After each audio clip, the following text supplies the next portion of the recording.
Hello guys, this is News Listener by Angelo. Salamat po sa mga manood. At if hindi ka pa nakapag-subscribe, please hit the subscribe button. Okay, so guys, pag-usapan naman natin itong si Mayor Magalong. At ay kung saan halos may mga naniniwala sa kanyang good governance. Diba? At kung natatanda nyo, isa siya sa founding members ng Mayors of Good Governance. Pero talaga bang good governance yung kanyang pinaiiral? Okay? Now let's read some article from Politico.ph. Okay? At kung saan may isang article galing sa Verifiles na may sinasabi about Mayor Magalong. Okay? At related to guys sa mga transaction sa gobyerno, especially sa dating administrasyon. Okay? So sabi dito from Politico, okay, Rock and Racket is Magalong protecting Paulo Duterte, Eric Yap. Guys, kung natatanda nyo, sangkot si Paulo Duterte sa 51 billion allocation doon sa kanyang distrito. Imagine, 3 years? 3 years, 51 billion pesos? Sa laking halaga niyan, bakit pa rin binabaha yung kanilang lugar, di ba? At hindi mo talaga maisip bakit ganoon kalaking halaga. Okay? Now, sino tong si Eric Yap? Okay, but let's go down. Sabi dito, Davao City Representative Paulo Duterte and Benguet Representative Eric Go Yap are reportedly behind the overpriced 36 billion rock netting project in Benguet carried out during Duterte administration. Oh, so I remember Eric Goyap siya po yung appropriations chair.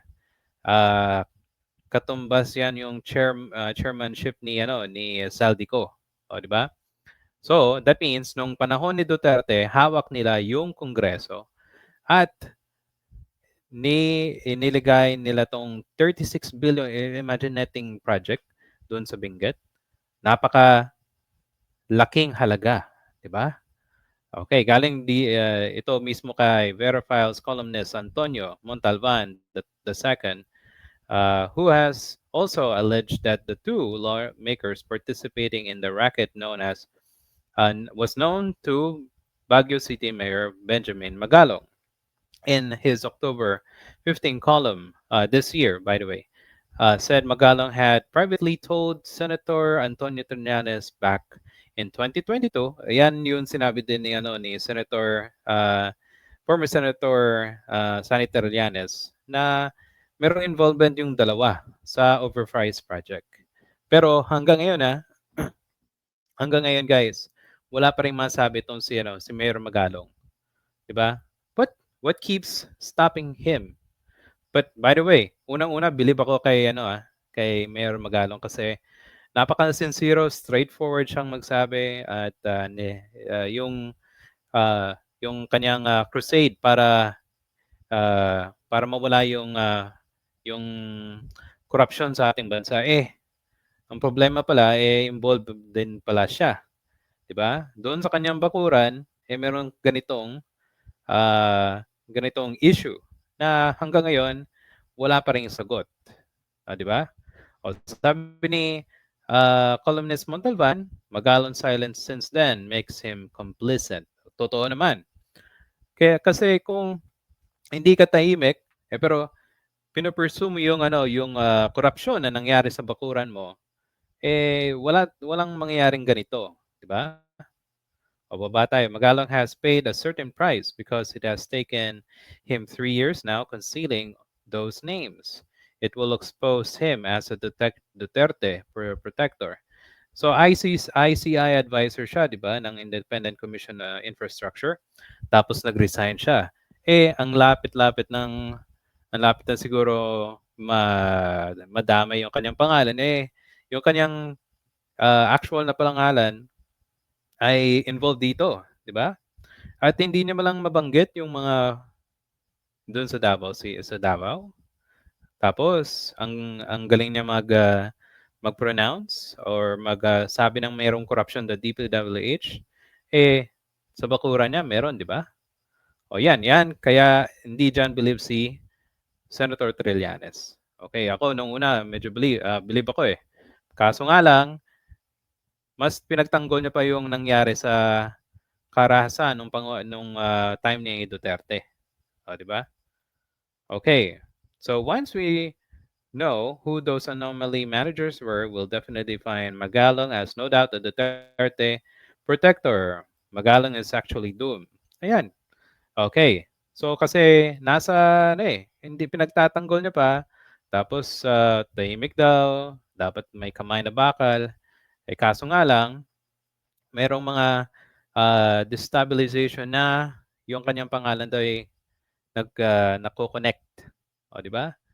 Okay. Na magalang okay dito. So yep, yun sabi ko last time o kanina na House Appropriation Committee siya noong 2020 to 2022. Imagine 6 years. No, like 2 years, okay? Position Montalban said that secured through close ties with Duterte and then the president's son at that time. Kasi si Yap yung representative ng ACT-CIS, yung sa mga ano ang tawag sa mga Tulfo, di ba? Nakita mo kasi yung mga Tulfo ay best friends din yun ng mga Duterte, okay? Benguet proved to be lucrative. In 2022, Yap abandoned his party list and ran a congressman in Benguet. Even he was not a Cordilleran. Hindi siya taga doon. Duterte further even said Yap influenced the choice of district engineer so he could control the awarding projects. In separate expose, Philippine Star columnist Jarius Mundok reported that September 2024 that based on information from Magalong, some politicals involved in racket allegedly pocketing much as 70%. Yeah. Sinabi niya yun dati, which is pretty ang laki ng pera na nakuha, di ba? Aside from Benguet, Racket Montalban also noted that during Yap's term, approaching chair, Duterte First District, yun, nakakuha ng 51 billion infrastructure funds. So imagine ang daming pera na nakuha nila, pero ano nangyari sa Davao? Ganun pa rin, di ba? Wala pa rin nagbago. Tapos, ang tahimik niya ni Mayor Magalong sa mga Duterte. So ano nangyari? O, di ba? Parang kung iisipin mo, parang ano ba, meron ba siyang pinoprotektahan? Parang ayaw niyang matuloy eh. O, di ba kung uh, perseguido talaga siya, syempre may conflict doon sa pagiging mayor. So dapat iniwan niya yung pagka-mayor, 'di ba? Kung ilalaban niya yung corruption. Now, kung mayor ka, dapat siguro i-focus na muna doon sa kanyang lugar. At siguro kailangan nitong kung meron man enemy conflicts, sana pag-usapan to para hindi na siya madamay. Pero kung silent pa rin siya sa mga nangyayari, especially sa mga net projects at saka yung isang project doon, 'di ba? Iisipin mo talaga na meron siya talagang tinatago. Okay, guys? Guys, if you have any comments or suggestion, please like, subscribe, and I'll see you sa susunod na video. Salamat po sa pakikinig.